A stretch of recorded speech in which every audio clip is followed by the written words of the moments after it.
How to reset Instagram Explore page. So hello guys, welcome back to my YouTube channel. In this quick tutorial I'll be showing you how you can easily reset the Instagram Explore page. So first thing, just head over to your Instagram application and make sure you are logged into your account.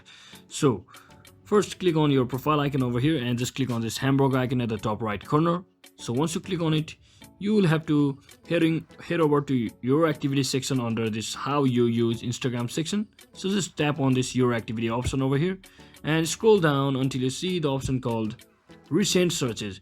So basically you have to clear it so that Instagram won't recommend anything related to your search as well, so which might be inappropriate if you have searched it.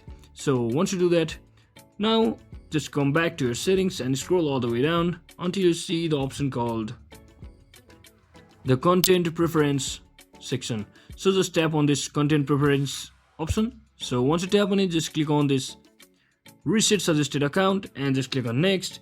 And from over here you can also unfollow the accounts which you want, which you are getting the unrequired post or feeds from. So that you can do that by simply heading over to this following section or seeing also the what you see most in your feed. So you can unfollow the particular accounts and just click on reset suggested content and just click on it, and your account Instagram Explore page will be successfully resetted. So I hope this video was helpful guys. If it was, don't forget to like and subscribe to the channel. See you on the next one.